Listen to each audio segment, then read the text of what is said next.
বিয়ে করেছি ৮ মাস। বউকে আর ভালো লাগছে না আমার। জীবনে কখনো প্রেম করি নাই। আমার ইচ্ছা ছিল সাধারণ সহজ সরল ঘরের মেয়েকে বউ করে আনবে। আমার বয়স ২৬ চলে।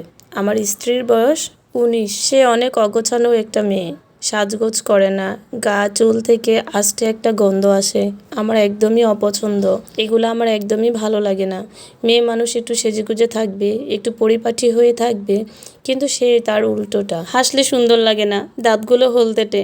এমন না যে সে সারাদিন কাজ করে বা আমার মা সারাদিন তাকে খাটায়। সে নিজের জন্য সময় বের করতে পারে না, নিজে একটু সাজগোজ করবে তার জন্য সময় পায় না, সারাদিন অনেক ব্যস্ত থাকে। এমনটা কিন্তু না, আমার মা এখনো নিজের কাজ নিজের হাতে করতে খুব পছন্দ করে। সে শুধু মাকে একটু মাঝে মধ্যে টুকিটাকি হেল্প করে, এতটুকুই। এই ছাড়া সে সারাদিন শুয়ে বসে থাকে। তারপরেও নিজের জন্য তার কোনো সময় নেই। এক কথা বলতে গেলে সে একেবারে অগোছালো একটা মেয়ে। সে ইচ্ছে করে নিজেকে পরিপাটি রাখে না, কেন জানি তা আমি জানি না। কোনো মানুষের হাতে অপুরন্ত সময় থাকার পরেও সে কীভাবে এরকম অগোছালো থাকতে পারে। তার শরীর থেকে আস্তে একটা গন্ধ আসে, আমার একদমই অপছন্দ।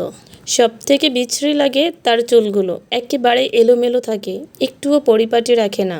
বিয়ের আগে আমি তার চুল দেখিনি, হিজাব পরা ছিল। তার চুলগুলো আমি বিয়ের আগে দেখলে কখনোই আমি মনে হয় ওকে বিয়ে করতে পারতাম না। একেবারে পাখির বাসার মতো হয়ে থাকে মাথার মধ্যে। আমি সবসময় লম্বা চুল পছন্দ করি, আমার ভালো লাগে, ঘন চুলও আমার পছন্দ, কিন্তু তার চুলগুলো যেরকম ওরকম আমার পছন্দ না।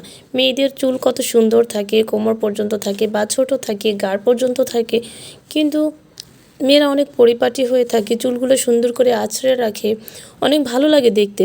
কিন্তু ওর দিকে তাকালেই আমার মেজাজ গরম হয়ে যায়। সবসময় বলতাম আমি যাকে বিয়ে করব তার অনেক লম্বা চুল থাকবে, একেবারে হাঁটু সমান চুল থাকবে, চুলগুলো অনেক ঘন থাকবে, লম্বা থাকবে। আমি তার চুলে খোপা করে গাজরা লাগিয়ে দিব, বেনি করে শিউলি ফুলের মালা লাগিয়ে দিব, এরকমটা বলতাম সব সময়। এদিকে আমি যে কোম্পানিতে জব করি, এখানে মেয়ে কলিগরা অনেক সুন্দর করে সেজেগুজে থাকে, খুব পরিপাটি থাকে, ওদের দেখলেই ভালো লাগে। এখানে মেয়েগুলা যেমন চেহারা সুন্দর তেমন সাজগোজ করে থাকে, ওদের চুল এত সুন্দর, ওদের দেখলেই মন ভালো হয়ে যায়, ভালো লাগার মতোই মেয়ে। না চাইতেও চোখ পড়ে যায়। যতই ভাবি অন্য মেয়েদের দিকে তাকাবো না, তারপরেও একসাথে কাজ করি, চোখ তো পড়ে যায়। আমি চেষ্টা করি না ওদের দিকে তাকানোর, কিন্তু ওদেরকে দেখে বাসায় যখন আসি তখন আর বউকে ভালো লাগে না। একদম অগোছালো একটা মেয়ে। আমি কখনো বাসায় এসে ওকে পরিপাটি দেখি না, আমি সবসময় ওকে অগোছালোও দেখি। আর যখনই আমি ওর কাছাকাছি যাই তখনই ওর গায়ে থেকে একটা আস্তে গন্ধ, আমার একদম মেজাজটা গরম হয়ে যায়, একেবারে ভালো লাগে না। বাসায় এসে যখন ওর এই চেহারাটা দেখি, এরকম অগোছালো দেখি, তখন আমার মুড অফ হয়ে যায়, আমার আর কিছু ভালো লাগে না। রাতে ফেসবুকে বাসায় এসে মেয়েদের রিলস ভিডিও দেখি। মেয়েদের ভিডিওগুলো দেখলে কতই না ভালো লাগে, কত সুন্দর সুন্দর মেয়েরা কত সুন্দর করে ভিডিও বানায়।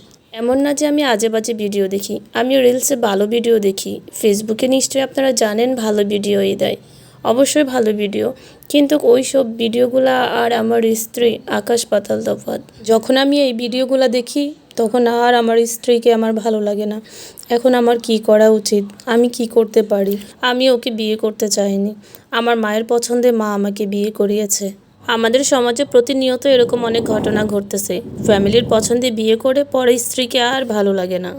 ভিডিওটা একজন ভাইয়ার জীবনের গল্প। কমেন্টে আপনাদের মতামত জানাবেন। এই ভাইয়ার এখন কি করা উচিত? ওনার কি ওনার স্ত্রীর সাথে সংসার করা উচিত, না তাকে ছেড়ে দেওয়া উচিত? অবশ্যই জানাবেন। আল্লাহ হাফেজ।